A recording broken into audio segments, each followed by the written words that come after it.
સહજાત્મ સ્વરૂપ પરમ ગુરુ જય પ્રભુ.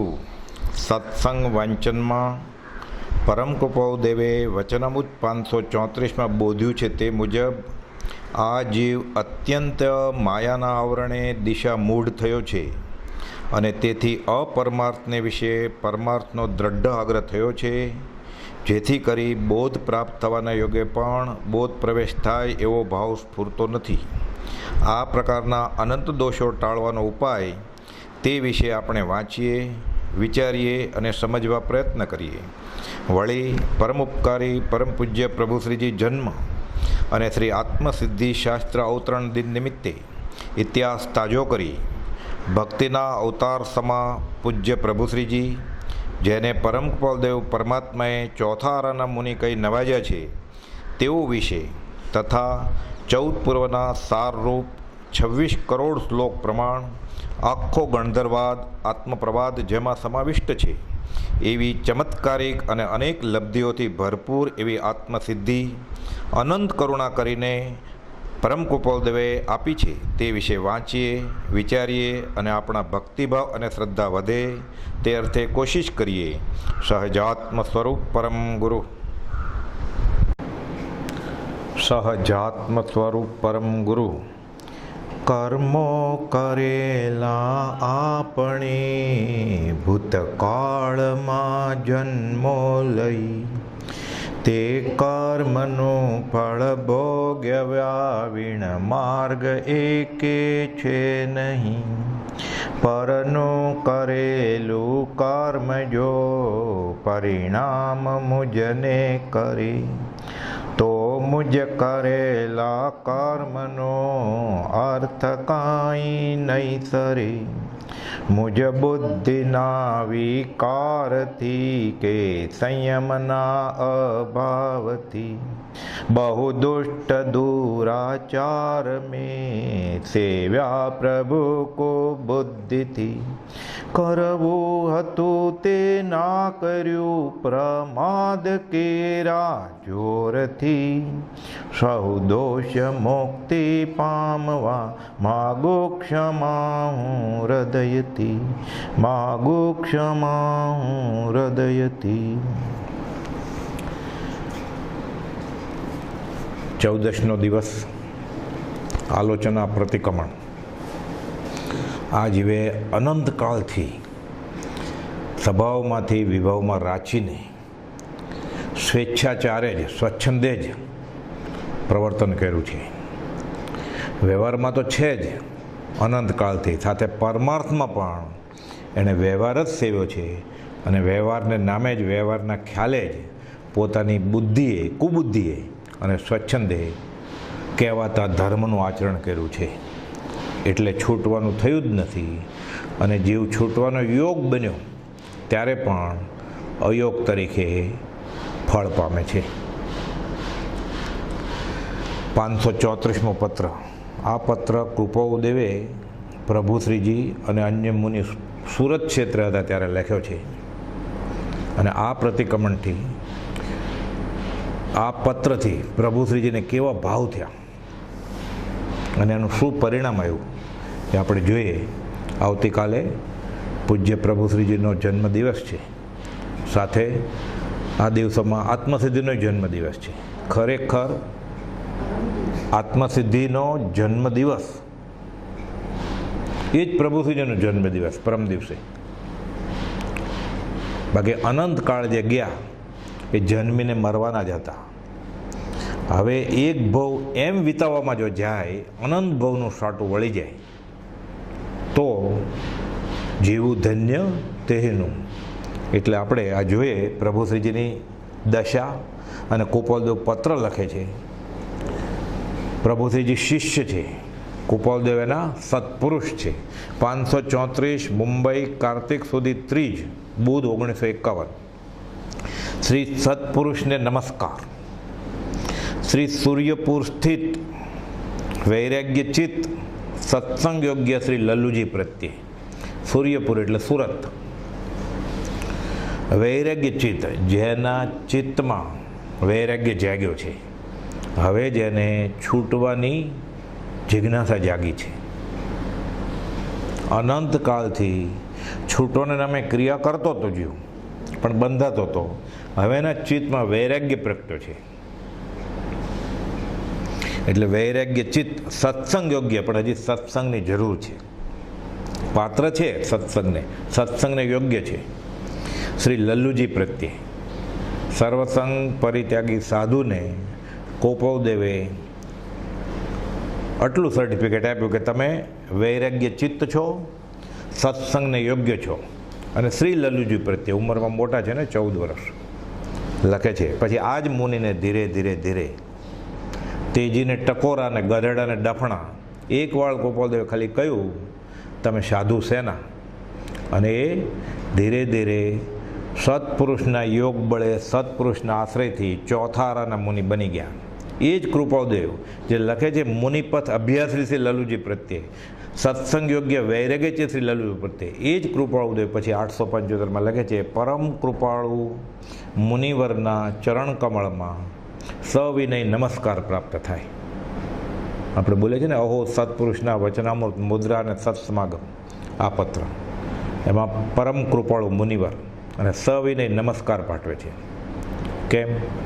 કૃપાદેવની ભક્તિથી, ત્યાગ વૈરાગથી, સતધર્મ, સતગુરુ અને સદદેવના આત્માના આરાધનથી એ પ્રભુશ્રીજી ચોથારાના મુનિ બની ગયા. પછી એટલે કહે છે સત્સંગ યોગ શ્રી લલ્લુજી પ્રત્યે શ્રી મોહમયી ભૂમિથી.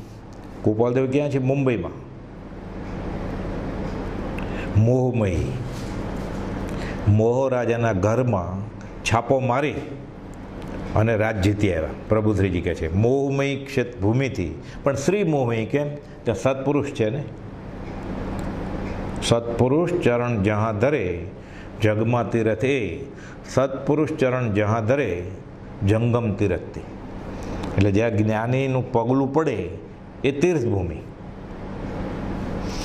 આ શ્રી મોહમયી ભૂમિથી જીવનમુક્ત દશા ઈચ્છક. કઈ દશાના ઈચ્છક છે? કંઈ ઈચ્છવાનું જ નથી તો પછી, કેમ કે ઈચ્છા તો બધા દુઃખનું કારણ છે. હે જીવ क्या इच्छा तबे है इच्छा दुख मूल, जब इच्छा का नाश तब मीटे अनादि भूल. તો ગોપાલદેવ હવે શું ઈચ્છે છે? જીવન મુક્તા જોતું જ નથી કંઈ.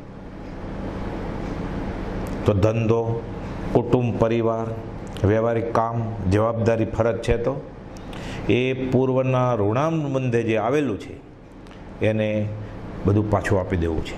ઋણ મુક્ત થવું છે. જગતમાંથી જે પરમાણુઓ ભેળા કર્યા છે, અચેત પરમાણુ અને ચેત સાથે સંબંધ કર્યા છે, આ ઋણાનુબંધ પતાવી દેવા છે. હળવે હળવે, વિષમભાવથી નહીં, શાંતિથી ફરીવાર ન આવવું પડે, પુનરાવૃત્તિ એ ભાવે. એટલે લખે છે જીવન મુક્ત દશાના ઈચ્છક ભગવાન સિમંદર સ્વામી અને બીજા 19 તીર્થંકર અને 2 કરોડ કેવળી. આપણે નમોથોણમાં આવે છે ને, સિદ્ધિ ગઈ નામધેય ઠાણમ સંપવિમ કામણમ. સિદ્ધ ગતિ, ઉચ્ચ ગતિ, એ ગતિ ને પામવાની ઈચ્છાવાળા એવા 20 તીર્થંકર ભગવાનને હું નમસ્કાર કરું છું. આ જીવન મુક્ત દશા ઈચ્છક. આ દશા ગોપાલદેવની અહીંયા છે, ભરત ક્ષેત્રે. એટલે શ્રી મોહમયી ક્ષેત્ર લખ્યું, જીવન મુક્ત દશા ઈચ્છક. શ્રી ડેશ ડેશ ડેશ લખ્યું હોય ત્યાં શ્રી રાજચંદ્ર ભગવાન કે પરમાત્માથી બાદ રાજચંદ્ર, એટલે ત્યાં ડેશ ડેશ ડેશ છે. શ્રી ડેશ ડેશ ડેશના આત્મસ્મૃતિપૂર્વક, ભૂલતા નથી આત્માને, સતત હસતા, રમતા, ઉઠતા, બેસતા, ખાતા, પીતા આત્મા ભૂલાતો નથી. 412 પત્રમાં લખ્યું છે ને, અત્ર આત્માકારતા વર્તે છે. આત્માનું આત્માકાર પરિણામ થવું એને અમે આત્માકારતા કહીએ છીએ. 1.5 લાઈનના પત્રમાં લખે છે અત્ર આત્માકારતા છે. એટલે આત્મસ્મૃતિપૂર્વક જ કેવળ નિજ સ્વભાવનું ભાન ભૂલાતું નથી એક સમય માત્ર પણ. આત્મસ્મૃતિપૂર્વક યથાયોગ્ય પ્રાપ્ત થાય. યથાયોગ્ય, જેમ યોગ્ય એમ હોય. નમસ્કાર, આશીષ, શિક્ષા, વંદન જે હોય. વિશેષ વિનંતી કરે છે ગોપાલદેવ. નીચે તો પછી હવે બરોબર બોધ આપે છે જ્ઞાની ત્રાડુકીને, કડક શબ્દોમાં. પણ ઉપર કહે છે વિશેષ વિનંતી કે તમારા લખેલા 3 પત્રો થોડા દિવસને અંતરે પહોંચ્યા છે. હવે આમાં શું ઇતિહાસ છે? કૃપાળુદેવ મુંબઈમાં હતા, પ્રભુશ્રીજી બધા સુરતમાં હતા, કંઈ આજ્ઞા નથી વાંચવાની, એટલે યોગ વાસિષ્ઠ ગ્રંથ વાંચતા હતા. કૃપાળુદેવની આજ્ઞાથી જ વાંચતા હતા. અને સુરતમાં સાથે પરિચય દેવકનજી મહારાજને પણ વેદાંતિઓનો સંઘ થયો. સત્સંગ કરે, બધા વાત થાય, ખબર પડી કે અહમ બ્રહ્માસ્મિ, બ્રહ્મ સત્ય, જગત મિથ્યા, આ બધું મિથ્યા જ છે. પછી તો નિશ્ચય નહીંની વાતો ગોખીને વિચારીને એમ થઈ ગયું કે હું પરમાત્મા છું. એટલે 534ના વિવેચનમાં બ્રહ્મચારીજી લખે છે, પછી પ્રભુશ્રીજીએ કહ્યું હોય કે અમને એમ થઈ ગયું, પ્રભુશ્રીજીએ જ્યારે સુરતમાં ચોમાસું કર્યું હતું તે વખતે કૃપાળુદેવે આ પત્ર તેમના ઉપર લખ્યો હતો, આ 534માં. આ પત્ર લખ્યા પહેલાં યોગ વાસિષ્ઠ નામનું પુસ્તક વાંચવા ભલામણ કરેલી કૃપાળુદેવે છે. વૈરાગ્યનો જ ગ્રંથ. કૃપાળુદેવે તો વૈરાગ્ય માટે, વૈરાગ્યની વૃદ્ધિ માટે આ ગ્રંથ વાંચવાનું કહેલું, પણ સાથે નિશ્ચય નહીંની વાત આવે, વેદાંતની વાત આવે, અને પછી માથે સત્પુરુષ ન હોય અને ત્યાગ વૈરાગ ન પકડાય અને ખાલી સિદ્ધાંત પકડાઈ જાય તો શુષ્ક વૈરાગી, શુષ્ક વેદાંત થઈ જાય. કૃપાળુદેવે લખ્યું છે. એટલે કહે છે એમાં બધી આત્માની જ વાતો આવે છે કે જે આત્મા શુદ્ધ છે, આત્મા અસંગ છે, આખું જગત મિથ્યા, બ્રહ્મ સત્ય કાંઈ છે જ નહીં, બધું ભ્રાંતિ છે, ભ્રાંતિ જ છે. જૈનમાં જેને કર્મ કહેવાય છે એને વેદાંતમાં ભ્રાંતિ કહે છે. એટલે વૈરાગ્યને અર્થે ખોટું નથી. મા યા આ કાંઈ છે જ નહીં.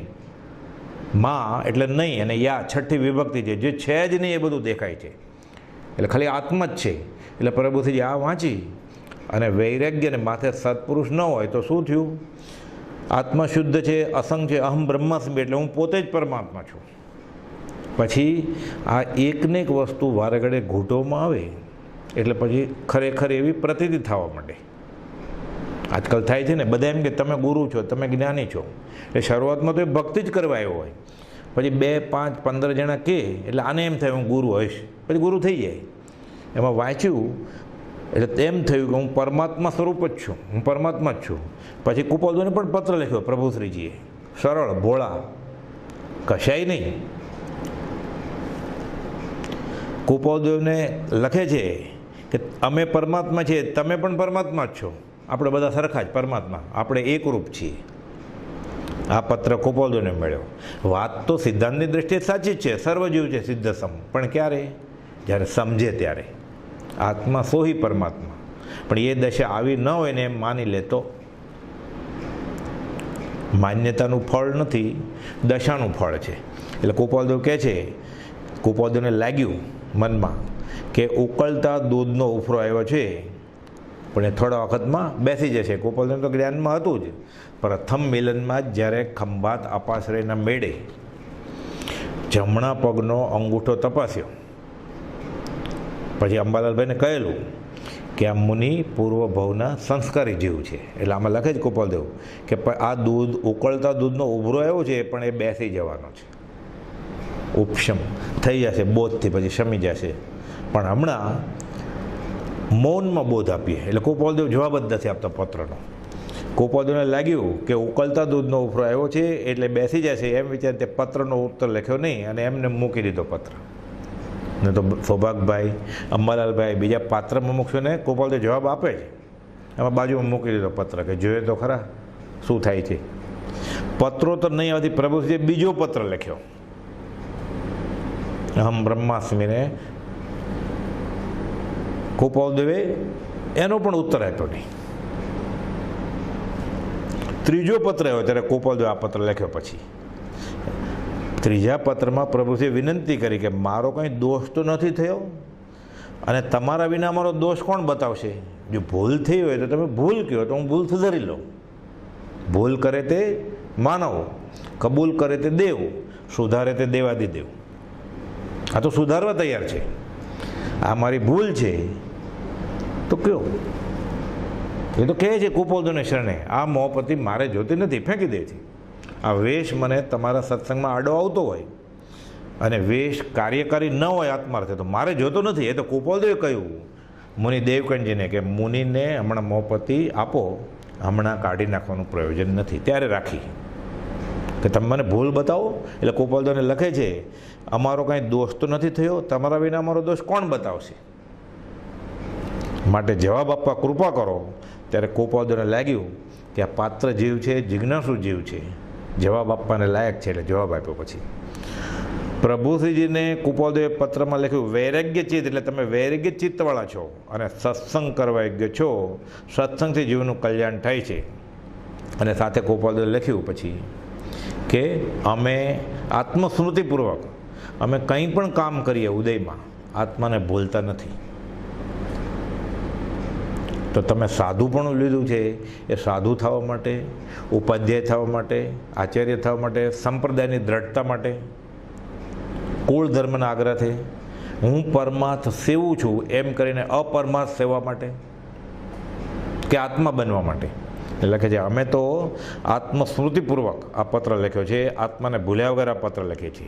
અને પછી લખે છે કે આ જીવ અત્યંત માયાના આવરણે દિશા મૂઢ થયો છે. કોને લખે છે? સર્વસંગ પરિત્યાગી સાધુ આત્માની ખોજમાં જ 1.25 મહિનાનું છોકરું અને 82 વર્ષની માને છોડીને નીકળી ગયેલા. આવતીકાલે લંબાણમાં જોશું આપણે. કે છે આ જીવ અત્યંત માયાના આવરણે દિશામૂઢ થયો છે અને તે યોગ્ય કરી તેની પરમાર્થ દ્રષ્ટિ ઉદય પ્રકાશતી નથી. અપરમાર્થને વિશે પરમાર્થનો દઢ આગ્રહ થયો છે. ગયો તો મળવા, બેસી ગયો દળવા. આત્માર્થી ગયો તો, પરમાર્થે ગયો તો. કબીર કહે છે, આયો થો હરિભજન કો ઓટન લિયો કપાસ, કામે ચડી ગયો હતો. એટલે કહે છે અપરમાર્થ વિશે પરમાર્થનો દૃઢ આગ્રહ થયો છે. સંપ્રદાયની કુળ ધર્મની જે ક્રિયા હોય એને માની લે છે સાચી અને કૃતકૃત્ય થાય છે. એટલે શું થાય છે? પછી લક્ષ વગરના બાણ જેવું થાય છે. વગર વિચારે કોટ્યાવધી યોજનો અંધારામાં ચાલ્યા જ કરે છે. અને પછી પાછો વચમાં ત્યાગ વૈરાગના ઉભરાવે ત્યારે મૂંઝાય છે કે મંજિલ કેમ આવતી નથી, મંજિલ કેવી રીતે આવે? નરસિંહ મહેતા કહે છે નક્કી રસ્તો ખોટો છે, મંજિલ આવી જ નહીં અને અનંતકાલથી તું દોડે છે, નક્કી ખોટો રસ્તો પકડ્યો. જવું હોય થાણા અને ઘાટકોપરનો રસ્તો પકડે તો કેવી રીતે આવે? દિશા જ ખોટી પકડી. પછી લાખ વર્ષો ચાલે તોય જેટલો વધારે ચાલશે એટલો વધારે પાછું સહન કરવું પડશે, વધારે પાછું ફરવું પડશે. ઊંધું ઘૂંટાઈ જાય છે. કોરી પ્લાટી હોય તો સહેલું પડે શીખવાનું. ઘણું ઊંધું ઘૂંટ્યો હોય, એકડાને બગડા તરીકે ઘૂંટી નાખ્યો હોય, એટલે કેટલું ભૂલ કહો. પહેલાં આ બધું જૂનું ભૂસવું પડે, ઓકવું પડે, પછી થાય. એટલે કહે છે લોક પ્રસંગમાં રહી જે નિષ્ફળ નિર્લક્ષ્ય સાધન કર્યા, ક્રિયા જડતાથી ક્રિયાનું અસદ અભિમાન આવે. મેં ઉપવાસ કર્યો છે, મેં આંબેલ કરી છે, મેં તીર્થયાત્રા કરી છે, હું ભૂખ્યો રહ્યો છું, મેં ઘર છોડ્યું છે. ઘર તો છોડ્યું, સાપે કાચલી તો છોડી દીધી, પણ ઝેર લઈને ગયો. કહા ભયો ઘર છાંડ કે ત્યજોને માયા સંગ, આ જીવ અત્યંત માયાના આવરણે, ત્યજોને માયા સંગ, સાપ તજી જીમ કાચલી, વિષ તજ્યોને અંગ. ઘરે તો 1-2 છોકરા ને 1-2 છોકરી હશે. અહીંયા કેટલા ચેલા ગળે વળગે, કેટલા શિષ્યો. ગોવાળ થાય, ગોવાળ પશુને ચરાવવા માટે લઈ જાય, ગાય ભેંસ ઘેટા બકરા, એ બધા પોતાના ઘરે પહોંચી જાય ચરીને, સાંજે પોતાના સ્વધામ જાય, પછી એનો વારો આવે. એટલે આવા ગુરુજી જે બની બેઠા હોય એ બધા ચેલા મોક્ષે જાય. એવું તો બનવાનું જ નથી ક્યારે, પછી એનો વારો આવે. એ 2000 કોડાકોડી સાગરોપમમાં જો 8-8-8 કે 16-16 વાર જ ખાલી માણસ બનવાનું આવતું હોય તો ફરી આ આર્ય કુળ, ફરી વિતરાગનો છૂટવાનો ધર્મ, ફરી વિતરાગનો માર્ગ સમજ્યાવાળા વિતરાગ, આવા જોગ. એટલે કહે છે પરમાર્થ પ્રાપ્ત થવાના જોગે પણ પછી ક્યારે મળ્યા? ગોવાળીઓ થવા બેઠો તો ગુરુ એટલે તો ભારે. બધા ગ્રહોમાં ગુરુ ભારે ગ્રહ છે, ડૂબે, જલ્દી ડૂબે. એટલે કહે છે કે લોક પ્રસંગમાં જે નિષ્ફળ નિર્લક્ષ્ય સાધન કર્યા તે હવે સત્પુરુષના લક્ષ્ય ન કર્યા એનું ભાન થાય તો સ્વચ્છંદ મત આગ્રહ તજી વર્તે સદગુરુ લક્ષ્ય તો સાવ સહેલું છે. સમકિત તેને ભાખ્યું કારણ ગણી પ્રત્યક્ષ બે ફાટ બધું પછી યથા પ્રવૃત્તિકરણને અપૂર્વકરણને અનિવૃત્તિકરણને સૂક્ષ્મ બાદર બધું ઓટોમેટિક સહજ જ થયા કરશે. પછી એકવાર સદગુરુને લક્ષ્ય આચરણ કર્યું એટલે એની મેળે ગુણઠાણ અને શ્રેણી મંડાઈ જશે. સમકિત તેને ભાખ્યું કારણ ગણી પ્રત્યક્ષ આ તો પ્રત્યક્ષ કારણ છે. અસદ અભિમાન કરે અને કાં તો વાંચવા માંડે એટલે શુષ્ક જ્ઞાની થઈ જાય. કેટલું ભણી નાખે? હોય પૂર્વ ભણેલ નવ પણ જીવને જાણ્યો નહીં તો સર્વતે અજ્ઞાન ભાખ્યું સાક્ષી છે આગમ અહીં. અજ્ઞાન ભાખ્યું તોય વાંધો નહીં, આમાં તો શું કરે બીજું? જ્ઞાનીની સત્પુરુષની અવેલના આશાતના કરીને છોડશે અને એને જે વળગશે પામે તેનો સંગ એ બધાને સાથે લેતો જશે. એક જીવને જો વિતરાગનો માર્ગ પમાડવામાં આવે તો તીર્થંકર નામકર્મ બાંધવાનું એ નિમિત્ત છે, ઉત્કૃષ્ટ દર્શન વિશુદ્ધિનું કારણ છે.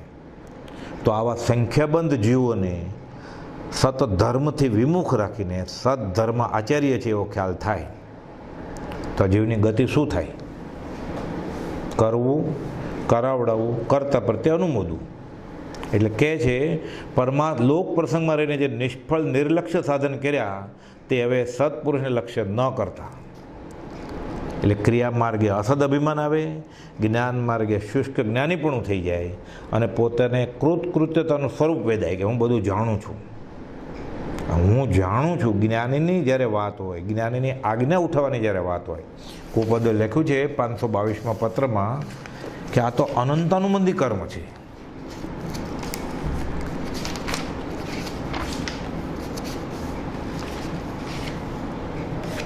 જીવને સત્પુરુષનો યોગ થયે તો એવી ભાવના થાય કે અત્યાર સુધી જે મારા પ્રયત્ન કલ્યાણને અર્થે હતા તે સૌ નિષ્ફળ હતા. કેમ? કરવું હતું તે ના કર્યું, પ્રમાદ કર્યા જોરથી. પણ હવે એટલો આગળ આવ્યો, દીઠા પોતાના દોષ દીઠા નહીં ની દોષ તો તરીએ કોણ ઉપાય? અને દોષ જોયા. 254માં કોપાદો લખે છે ને, પોતાના દોષ જોવામાં અપક્ષપાતતા. આવું થાય પછી સ્વચ્છંદ દબાય અને સ્વચ્છંદ દબાય પછી માર્ગ પ્રાપ્તિ થાય કોને? પછી પરમ દૈન્યતા આવે કે હું કાંઈ જાણતો નથી. અધ્યાત્મ વાંચવાનું શરૂ કરી દે અને છૂટક છૂટક ક્રિયા કરે ધર્મ નામે. કઈ ક્રિયા કરે? જે કુળમાં એ જન્મ્યો હોય એ કુળમાં જે ધર્મ નામે ક્રિયા થતી હોય એ ક્રિયાઓ કરીને એમ માને છે કે હું ધર્મની ક્રિયા કરું છું. એટલે એને એમ લાગે કે હું ધર્મિષ્ઠ છું. અને પછી એ કુળમાં જે શાસ્ત્રો ગણાતા હોય, જે પુરુષના શાસ્ત્રો વંચાતા હોય, જૈન હોય, જૈનેતર હોય, સ્થાનકવાસી હોય, દેરાવાસી હોય. સ્થાનકવાસી વાંચે એટલે ફલાણા મહારાજના જ વાંચે, મોપતિવાળા સાધુ હોય તો મૂર્તિ પછી શ્વેતાંબર વાંચે એ એવા સાધુ ના વાંચે. દિગંબર હોય કે આ તો અડાય જ નહીં, આપણે તો અલગ છે. એ લખ્યા છે કોણે? દોરો પહેરીને લખ્યા છે કે દોરો પહેર્યા વગર લખ્યા છે? એટલે એ શાસ્ત્ર માને, એટલે એનો ખ્યાલ એ જ હોય છે. એટલે કહે છે કે આ વાંચ્યું પછી એટલે એને સત્પુરુષનો યોગ તે પછી ભાવના થાય કે અત્યાર સુધી જે મારા પ્રયત્ન કલ્યાણને હતા સૌ નિષ્ફળ હતા. કેમ? કે જે સંપ્રદાયમાં જન્મ્યો એને હું ધર્મ કરું છું એમ એને કૃતકૃત્યતા વેદાય અને પછી એ ક્રિયા કરે એમાં અસત અભિમાન થાય અને જે જાણ્યું હોય એમાં એને એ શાસ્ત્રનો અભિનિવેશ થઈ જાય. પછી ખીર નીરની પેઠે દૂધ અને પાણી અલગ કરતાં આવડે નહીં. દ્રષ્ટિવિષ ગયું નથી તો ક્યાંથી કેટલું લેવું એ કેમ ખબર પડે? જ્યાં જ્યાં જે યોગ્ય છે ત્યાં સમજવું, પણ ક્યાંથી સમજાય? પોતે આત્માર્થી છે નહીં અને જેણે આત્મા પ્રાપ્ત કર્યો છે એનો આશ્રય લીધો નથી હજી. માથે કોઈ હોય તો બરાબર. મોક્ષ માર્ગમાં પ્રવૃત્તિ બે જણાની પ્રવૃત્તિ છે. કોની? જ્ઞાનીની અને જ્ઞાનીના આશ્રિતની. હું જાણતો નથી પણ હું જેને વળગ્યો છું એ બધું જાણે છે. એણે આત્મા જાણ્યો, જોયો, અનુભવ્યો અને પછી આપણને આપ્યો છે. એને અજોય, મને અજો. વણાક નટવરની વાત આવે છે ને, એને હજો એ મને હજો. એટલે કહે છે એવી ભાવના થાય કે અત્યાર સુધી જે મારા પ્રયત્ન કલ્યાણના અર્થે હતા સૌ નિષ્ફળ હતા, લક્ષ્ય વગરના બાણની પેઠે હતા. પણ હવે સત્પુરુષનો અપૂર્વ યોગ થયો છે. અપૂર્વ પહેલાં ક્યારે થયો જ નથી આવો. તો મારા સર્વ સાધન સફળ થવાનો હેતુ છે. સમજણ બદલાવાની જરૂર છે. અનંતકાલથી જે જ્ઞાન ભવ હેતુરૂપ થતું હતું તે સમય માત્રમાં જાત્યંતર કરી ભવ નિવૃત્તિરૂપ કરે તે કલ્યાણમૂર્તિ સમ્યક દર્શન. નમસ્કાર. આ સમ્યક દર્શન આપે કોણ? જ્ઞાની. કેવી રીતે આપે? એનો આશ્રય થઈ ગયો પરમ પુરુષની કૃપા દ્રષ્ટિ. એ જ સમ્યક દર્શન છે. એક સત્પુરુષને રાજી કરવામાં આ જિંદગી ગઈ. એનો 16મો બહુ નથી. પછી એ રાજી થવા જોઈએ. એ કેવી રીતે રાજી થાય? એણે જે કહ્યું છે એ કરીએ તો. એટલે કહે છે લક્ષ વગરના બાણની પેઠ હતા, પણ હવે સત્પુરુષનો અપૂર્વયોગ થયો છે તો મારા સર્વ સાધન સફળ થવાનો હેતુ છે. લોક પ્રસંગમાં રહીને જે નિષ્ફળ નિર્લક્ષ્ય સાધન કર્યા તે પ્રકારે હવે સત્પુરુષને યોગે ન કરતા જરૂર અંતરાત્મામાં વિચારીને દ્રઢ પરિણામ રાખીને જીવ્યા આ યોગને વચનને વિશે જાગૃત થવા યોગ્ય છે, જાગૃત રહેવા યોગ્ય છે. સૂતો હોય તો જાગૃત થા, અને તને એમ લાગતું હોય કે તું સમજવા માંડ્યો છો તો હવે એમાં જાગૃતિ રાખ. અને તે જ પ્રકાર ભાવી જીવને દ્રઢ કરવો કે જેથી પ્રાપ્ત જોગ પણ અફળ ન થાય. જો આ વિષય પોતાના ખ્યાલ આ વિકારી મતિ નહીં છોડે તો આ યોગ પણ અયોગમાં ફેરવાઈ જશે. વિષય વિકાર સહિત જે રયામતીના યોગ પરિણામની વિષમતા તેને યોગ અયોગ. એટલે કહે છે અફળ ન જાય અને સર્વ પ્રકારે એ જ બળ આત્મામાં વર્ધવાન કરવું કે આ યોગથી જીવને અપૂર્વ ફળ થવા યોગ્ય છે. પણ આમાં અંતરાય શું કરે છે? આ જીવ અત્યંત માયાના આવરણમાં છે. ગોપાલદેવે લખ્યું ને 534, હું જાણું છું એ મારું અભિમાન. મેં શાસ્ત્ર નથી વાંચ્યા, મેં બધા વાંચી લીધા છે. બધા સિદ્ધાંતના ગ્રંથ વાંચ્યા છે મેં. નિયમસાર, સમયસાર, પ્રવચનસાર, યોગ વાસિષ્ઠ, વેદાંત બધું વાંચી લીધું છે. 20 દુઆ પરિણામ આવ્યા છે. 19મો દુઆ કે અધમાધમ અધિકો પતિત એ ઓપ્શનમાં હોય તો ક્યાંથી કામ આવે? પછી સાધન જ અધ્યાત્મ શરૂ જ પછી થશે. અધમાધમ અધિકો પતિત સકળ જગતમાં હું નહીં આવ્યા હો નિશ્ચય ત્યાં સુધી સાધન કરશે શું? સાધન શું કરશે? એટલે કહે છે કે હું જાણું છું એ મારું અભિમાન. આ કંઈ જૈનની વાત નથી. જૈનેતરમાં આ જ વાત છે. ગૌતમ બુદ્ધ કહે છે કે અધ્યાત્મમાં આવી છૂટક ક્રિયા કરવા માંડે, ક્રિયારૂપે, એટલે એને અસદ અભિમાન થાય. અને કાં તો વાંચી લે એટલે એને શુષ્ક જ્ઞાનીપણું આવે અને એ માને કે હું જાણું છું. એટલે અડધાથી ઓછું જ્યારે વાંચ્યું હોય, કર્યું હોય ને ત્યારે એમ થાય હું જાણું છું. પછી ગૌતમ બુદ્ધ કહે છે અડધાથી વધારે જ્યારે જાણે કે અડધાથી 50% વધારે પુરુષાર્થ ફરવે અધ્યાત્મમાં, પછી એને ખબર પડવા માંડે કે હું જાણતો નથી. હજી આપણને એમ છે આપણે જાણીએ છીએ, એટલે આપણે હજી અડધે સુધી પણ પહોંચ્યા નથી. અને ગોપાલદેવે તો થર્મોમીટર આપ્યું, માપા કરો તમારી દશા. એમ થાય છે કે અધમાધમ અધિકો પતિત કરવું હતું તે ના કર્યું, પ્રમાદ કર્યા જોરથી. હું બધું કરું છું તો એટલે હજી એને છૂટવાનો ઘણો વિલંબ હોય તો આવું થાય. હજી કાંઈ હમણાં છૂટે એવું લાગતું નથી જો આવા ભાવ આવતા હોય તો. એટલે કહે છે હું જાણું છું એ મારું અભિમાન. આ અભિમાન અનંતાનુમતિ કર્મ છે, હમણાં આવશે. કુળ ધર્મને અને કરતા આવ્યા છે તે ક્રિયાને કેમ ત્યાગી શકાય? હવે આમાં 15-20 વર્ષથી આ કરીએ છીએ અમે. અમારા રિવાજ છે કે પર્યુષણમાં જવું પડે અમારા કુળગુરુને નમસ્કાર કરવા માટે. એ ત્યાગી છે ને, પણ એ કુળગુરુ છે, એ મૂળ માર્ગના ગુરુ નથી. આત્મજ્ઞાન તે મુનિપણું તે સાચા ગુરુ હોય. બાકી કુળગુરુ કલ્પના આત્માર્થી નહીં જોઈએ. તારે આત્માર્થ જોઈએ છે, તારે મુમુક્ષુ થવું છે તો તારે છોડવું જ પડે. તો કે પણ કુળ ધર્મને અને કરતા આવે છે તે ક્રિયાને કેમ ત્યાગી શકાય? આવું મોટા દિવસો હોય, પર્યુષણ, દિવાળીમાં તો અમારા સ્થાનકમાં જઈને ત્યાં નમસ્કાર કરવા પડે ને, વ્યવહાર વિની. પણ અનંતકાલથી વ્યવહાર કરવામાં જ ગયો છે તારો. એટલે બ્રહ્મચારીજી લખે છે કે પોતાના માનેલા કુળના સાધુઓને ભલે કૃપાલદેવ સાચા મનાય છે, વાંચે છે, સમજવાની કોશિશ કરે છે, થોડું ઘણું સમજ્યો છે તો જ પાછો આવતો હોય ને 5-10 વર્ષ પછી, પણ ઓલું છૂટતું નથી પાછું. કેમ? તો કે અનંતાનુમંદી કશાય છે કે ભલે અમે એને ગુરુ નહીં માનીએ પણ નમસ્કાર વિનય કરવા તો જવું પડે. તું વિનય કરવા જાશ એટલે તારા કુટુંબના બધા જશે, તને જે વડીલ માને છે એ બધા જશે અને બધા સાથે પડશે. એટલે કહે છે અમે કુળ ધર્મને અને કરતા આવ્યા છે તે ક્રિયાને કેમ ત્યાગી શકાય? એવો લોકભય. પછી લોકો શું કહેશે? એટલે એને સર્ટિફિકેટ કોનું જોઈએ છે? જ્ઞાનીનું નહીં, લોકમાન્ય ધર્મ શ્રદ્ધાવાન. પણ લોકો મને ધર્મિષ્ઠ કહે છે ને, 5માં પૂછાવું છે ને, હું સંઘપતિ છે ને શ્રાવકજી કહે છે લોકભય સત્પુરુષની ભક્તિ આદિને વિશે પણ લૌકિક ભાવ. એટલે ધર્મની ક્રિયા કરવા માટે, ધર્મની ક્રિયાના નામે ધર્મ સ્થાનકમાં પણ જાય છે તે લૌકિક ભાવ લઈને જ જાય છે કે લોકો પછી મને આંગળી ન ચીંધે.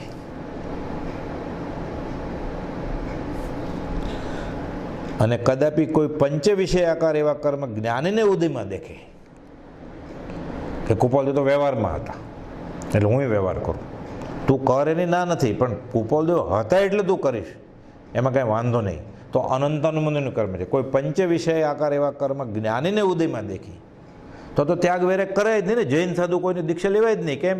24માંથી 22 તીર્થંકરે લગ્ન કરેલા, એટલે સંસાર માંડીને પછી જ છોડવાનું ને. જ્ઞાની કહે તે કરવાનું છે, કરે તે નથી કરવાનું. એ બધા જ્ઞાનીઓ તો છેલ્લું ભોગવલી કર્મ ભોગવવાને અર્થે સંસાર માંડેલો, ઈચ્છાથી નથી માંડ્યો, થાય ભોગથી દૂર. કૃપાલદેવ લખે છે 415માં, કોઈ પણ જાતના આત્મિક બંધનને લીધે અમે સંસારમાં રહ્યા નથી. સ્ત્રી જે છે તેનું પૂર્વેનું ઋણાનુબંધ ચૂકવા માટે રહ્યા છીએ. રેવાશંકર જે છે ભાગીદાર, તેને પૂર્વનું ઋણ આપવું છે. આનંદ નથી આવતો આપણે તો. રાચી માચીને બધી ક્રિયા કરીએ છીએ આપણે. ઉદયપ્રયોગ બંનેનો છે, જ્ઞાની અને અજ્ઞાનીનો. પણ જ્ઞાની છૂટે છે આ ઉદયમાં આનંદ પામીને, રાચી માચીને, સુખી થઈને નવા કર્મ એવા જ બાંધે છે. એટલે કહે છે એવા પંચ વિષય આકાર એવા કર્મ જ્ઞાનીને ઉદયમાં દેખે તેવો ભાવ પોતે આરાધ્યપણું એ આદિ પ્રકાર તે જ અનંતાનુમંદી ક્રોધમાન માયાલોપ છે. એટલે આ જીવ અત્યંત માયાના આવરણે દિશા મૂઢ થયો છે, અને દિશા મૂઢ થયો છે એટલે આણંદ જવું હોય તો પેટલાદ, એટલે એમ થાણા સાઈડ, ઉત્તર જવું હોય તો દક્ષિણમાં મુસાફરી કરે છે. પછી મંજિલ આવે જ કેવી રીતે? તો ક્યારે એ એનું સ્ટેશન આવે નહીં. જે જ્ઞાની પુરુષો કહે છે તે આત્મ સ્વરૂપ થઈને કહે છે, પણ એવી જીવની દ્રષ્ટિ રહેતી નથી.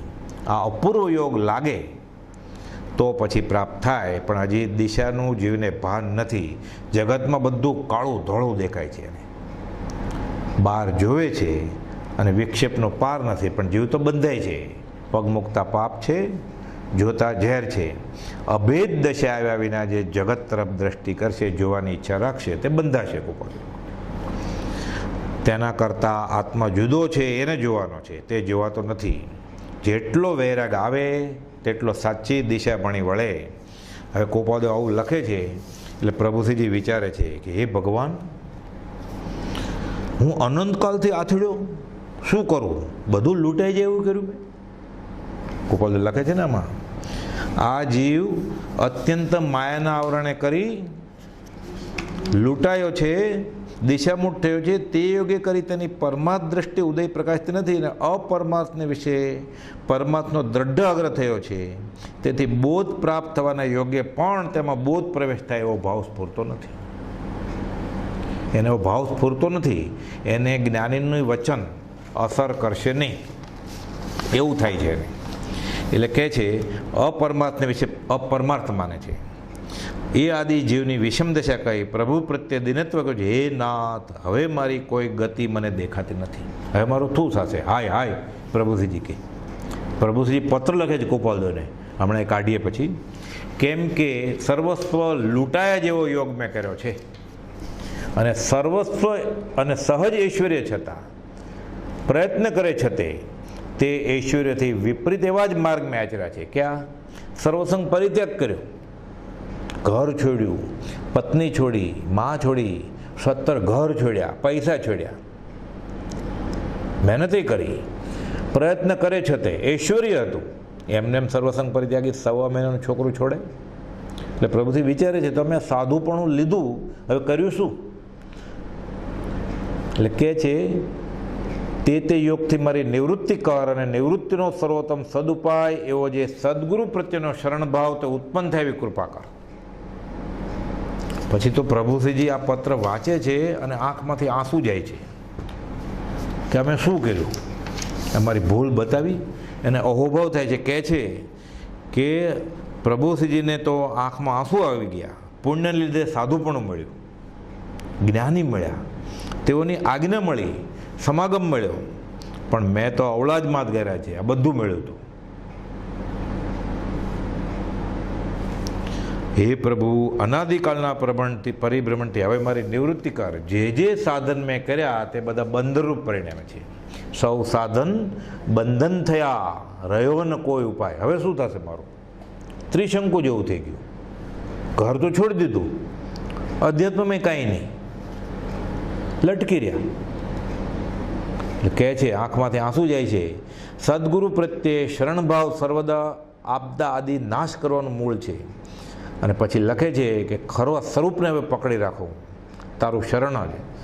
પછી તો પ્રભુશ્રીજી કુપોદોને પત્ર લખે છે. આ પત્ર આવ્યો એટલે કુપોદોમાં લખ્યું છે ને કે આવું છે, આવા ભાવના 20 દોરા કે જેમાં પ્રથમ વાક્ય હે પ્રભુ શું કહું દીનાનાથ દયાળ છે, તે દોરા તમને સ્મરણમાં હશે. તે દોરાની વિશેષ અનુપ્રેક્ષા થાય તેમ કરશો તો વિશેષ ગુણાવૃત્તિનો હેતુ છે. બાહ્યથી ગુરુવસ્તમાં આ સર્વસંગ પરિત્યાગી સાધુને કુપાલદેવ કહે છે કે તમે ગુણઠાણા ઉપર ચડશો.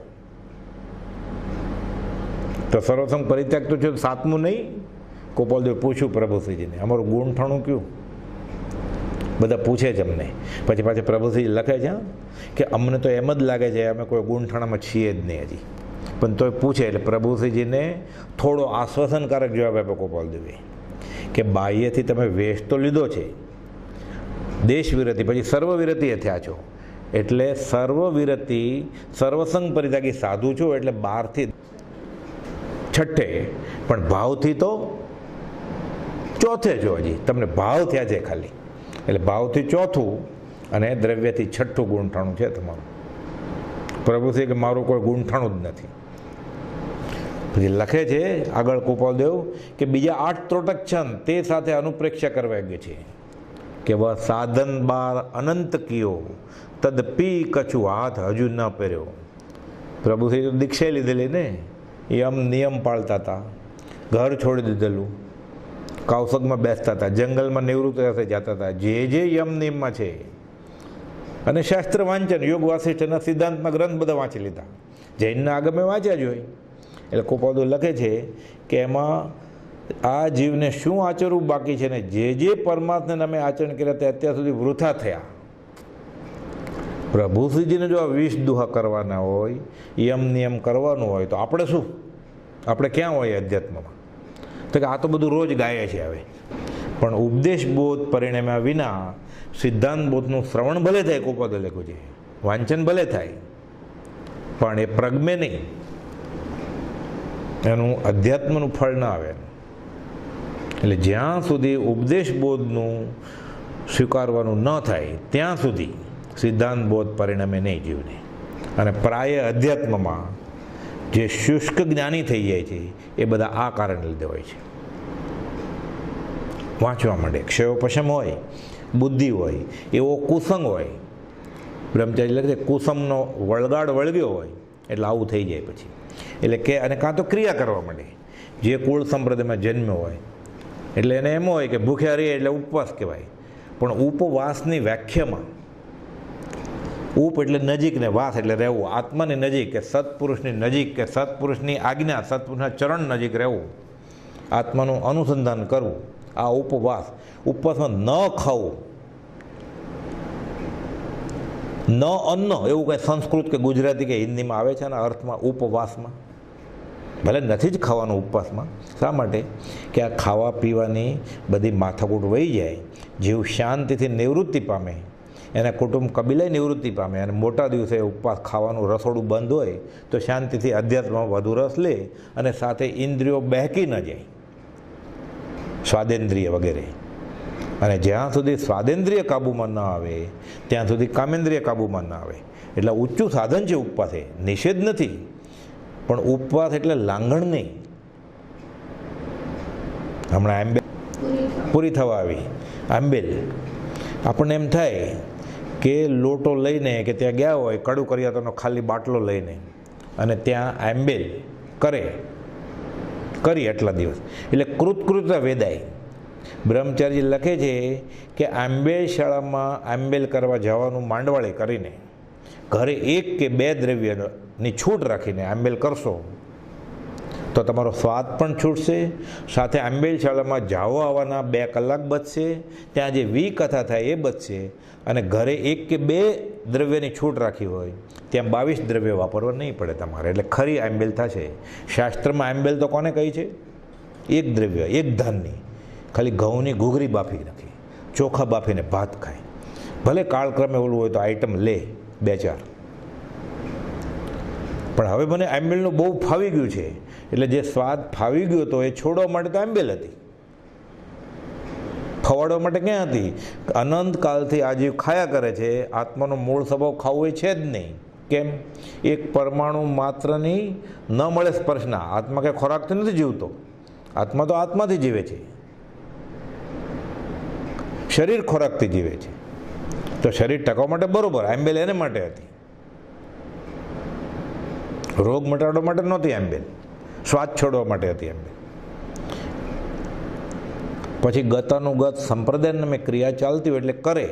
હવે એકાંતે નિષેધ પણ ન કરાય, પણ સાચી વસ્તુ શું છે એ ન સમજે તો સમજાવવાનો ઉપકાર છો. એટલે ધાર્મિક ક્રિયાઓ પણ જીવને છૂટવાને બદલે બંધનનું કારણ થાય છે. અને આવા બધા વ્યવહારિક તપશ્ચર્યા કરવાથી પુણ્ય પ્રકૃતિ થોડી ઘડી બંધાય છે, પણ છૂટવાનું કારણ થતું નથી.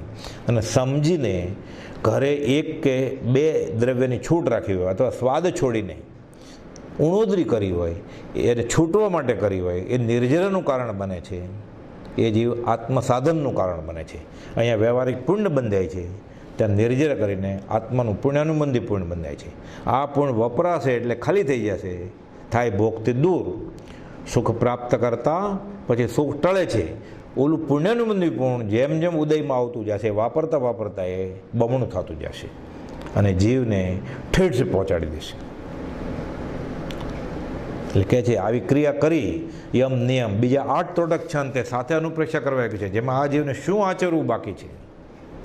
કુપદે લખ્યું છે ને, દુર્બળ દેહ ને માસ ઉપવાસી જો છે માયા રંગરે, તો એ ગર્ભ અનંતા લેશે બોલે બીજું અંગરે.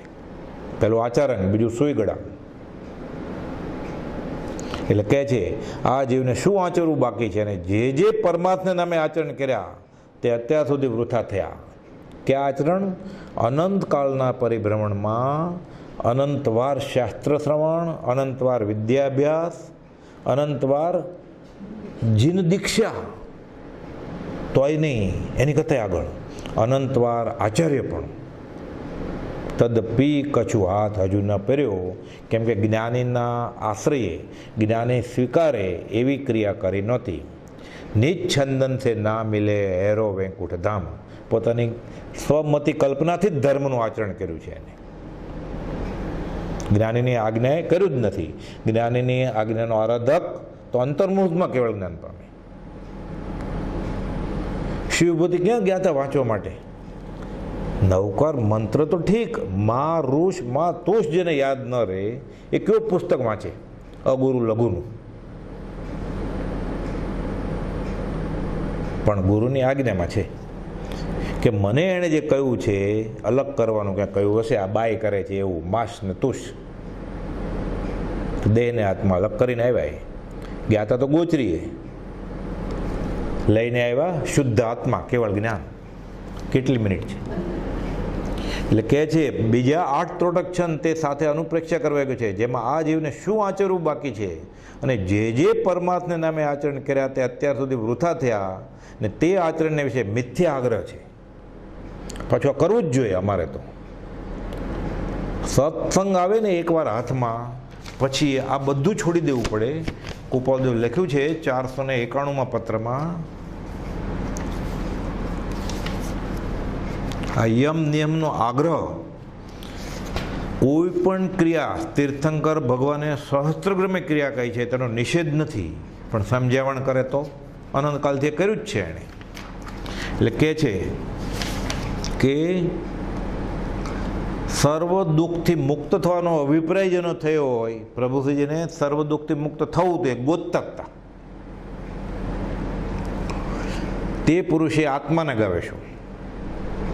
પણ આત્મા શું છે, કેવી રીતે ગવેશ્યો, કેમ ખબર પડે? અને આત્માને ગવેશ્યો હોય તેણે યમ નિયમ આદિ સર્વ સાધનનો આગ્રહ અપ્રદાન કરી.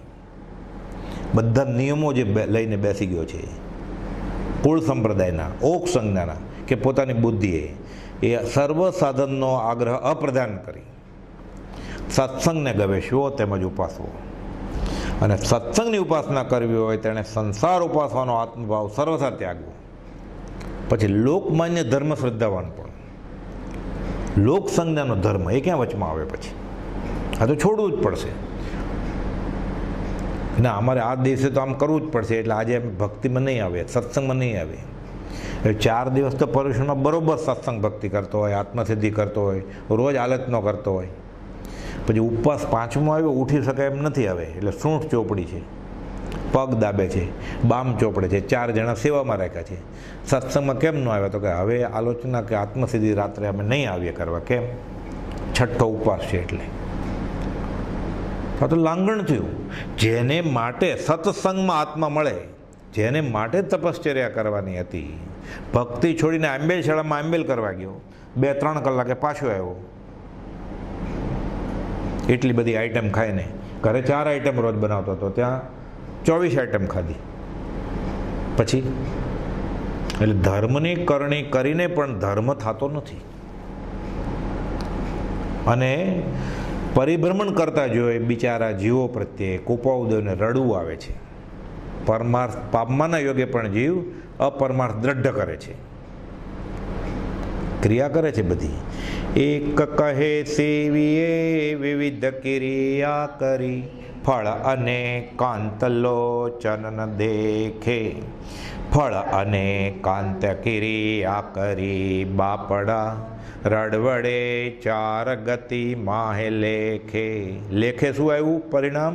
4 ગતિમાં રજળવાનું. આમાં દેવ ગ્રેવ્યકમાં જાય, ગ્રેવ્યકમાં જાય. શાસ્ત્રમાં તો વાત છે અભવ્ય ગ્રેવ્યકમાં જઈને પાછો આવે. ધર્મની કરણી કરે છે એની ક્યાં વાત છે? અભવી જીવ ગ્રેવ્યકમાં 33 કરોડ અકોડી સાગરોપમ આંટો મારીને પાછો આવી જાય. ત્યાંથી પછી શરૂઆતથી આગળ, અને પછી તો ત્યાંથી 12 યોજન દૂર સિદ્ધશિલા છે.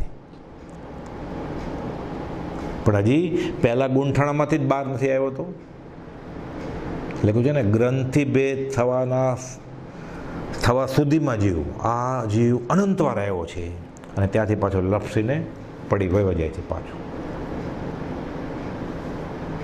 એટલે કહે છે યમ નિયમ આદિ સર્વસાધનનો આગ્રહ અપ્રદાન કરી સત્સંગને ગવેશ્યો તેમજ ઉપાસવો.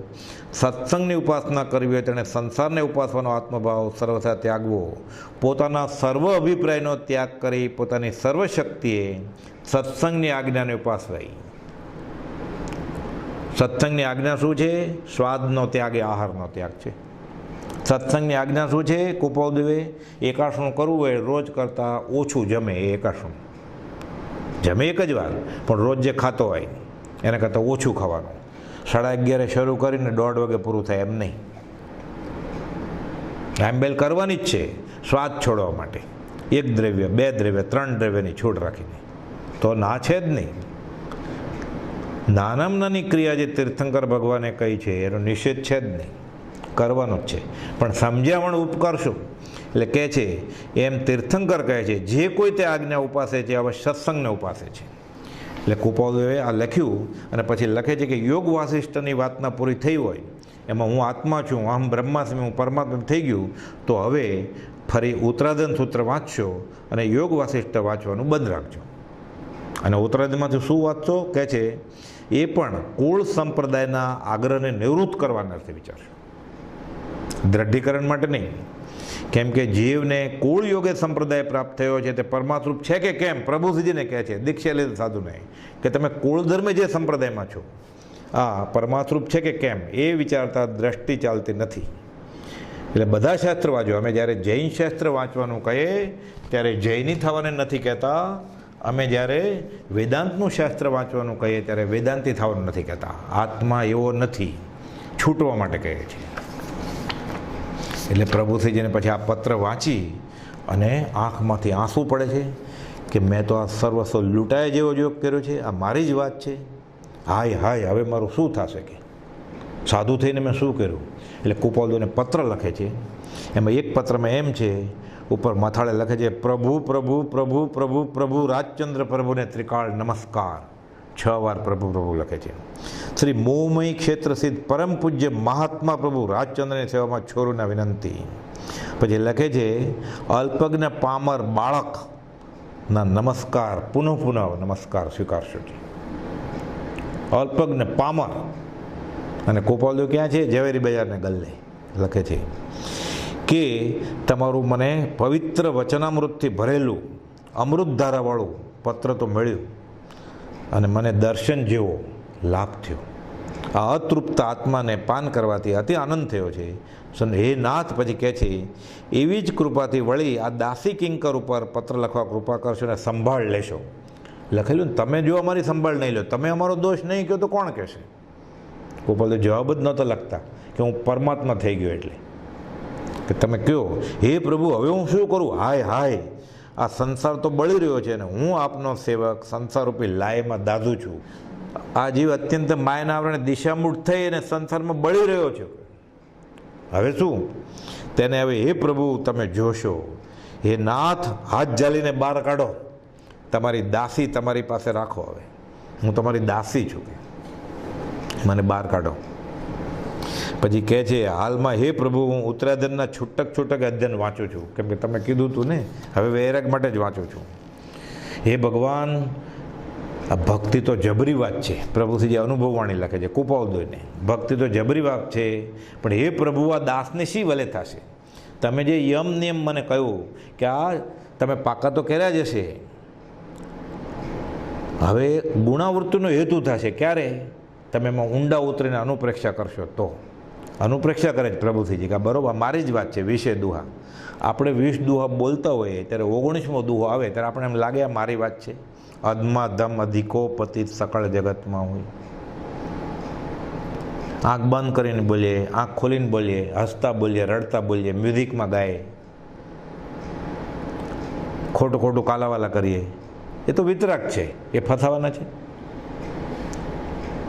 ઋષભ કરે છે મરુ માતા હાથીને એંબળ, તોય સામું નથી જોતા. એ આપણા ખોટા કાલાવાલાથી ફસાશે. આપણે હાવભાવ કરશું તો. એ પ્રભુશ્રીજી કહે છે હે પ્રભુ આ દાસને શી વલે થશે? એ ભગવાન તમે જુઓ, હાય હાય પ્રભુ તમારે શરણે પડ્યો છું, હવે સંભાળ લેતા રહેજો. લાઈ લાગી આવે, બળવા માંડે, ભમરી લાગી છે, તને લાગી છે અને તેના સંગે લાગે છે. પછી દેવગુંજી મહારાજને લાગી. પછી એક તમારો આશરો છે પ્રભુ, હવે તો મને તો ભય નથી અને તમારા નહીં તો આ પામરની કોઈ વલે નહોતી. તમે મારો દોષ ઉઘાડો પાડ્યો. હવે મને ખબર પડી કે મેં સાધુ પણ છું, બહારથી હું સાધુ છું જ નહીં. ગોપાલદેવ કહ્યું ને તમે સાધુ છે ને. દેવગંજી મહારાજે લખે જ પછી લિખિતન લિંગધારી દેવકરણના નમસ્કાર. હું વેશને સાધુપણું માની બેસ્યો હતો. આ પ્રતિક્રમણ થાય. આ 20 દુહા યમ નિયમ ખરેખર તદપી કશું હાથ હજુ ન પર આપણને એવું લાગે કે આપણે ભક્તિ કરીએ છીએ, આપણે ધર્મ નામે ક્રિયાઓ કરીએ છીએ, આપણે તીર્થયાત્રા કરીએ છીએ, આપણે નિવૃત્તિ લઈએ છીએ, આપણે વાંચીએ છીએ, તદપી કશું હાથ હજુ ન પર એવું આપણને લાગે. આપણે એમ થાય આપણે ઘણા અધ્યાત્મમાં આગળ નીકળી ગયા છે. કુપોલ તો પ્રભુશ્રીને કહે છે તદપી કશું હાથ હજુ ન કર્યો. આ બીજા 8 પ્રોડક્ટ છે ને અનુપ્રેક્ષા કરજો, કે તો ગુણાવર્તુનો હેતુ થશે કે તમે ક્યાં છો એ ખબર પડશે. અને વેરે કે જે સત્સંગ યોગ સાધુમાંથી એ ચોથારાના મુનિ બની જાય છે. પછી 46 થી 57 11 વર્ષમાં તો ક્યાંથી ક્યાં પહોંચી ગયા. એટલે કહે છે કે સુખેથી ચિત્તની સમાધિ આદિ વ્યાધિ ઉપાધિ, હવે અહીંયા હું બધું છોડીને તમારા વચનમાં જ અનુરક્ત થાઉં છું. ચકલું પોતાના માવતરની વાટ જોઈને માળામાં બેસે એમ હવે હું તમારી વાટ જોઉં છું. હમણાં મારી માં આવશે, હમણાં મારી માં આવશે, ચણ લઈને આવશે, એમ હું તમારા પત્રરૂપ ચણની વાટ જોઉં છું. માવતર ખુશ રાખજો આ છોરુંની. પછી તો લખે કે હું સાધુ છું જ નહીં, આ લોકોના રોટલા માગી માગીને ખાઉં છું, એ મારી કઈ ગતિ થશે. હાય હાય, આ જીવ માયાના આવરણમાં જ છે. એટલે કહે છે સંસારિકા ટુકડા ગજગજ જૈસા દાંત, ભજન કરે તો પચે, નહીં તો કાઢે આંત.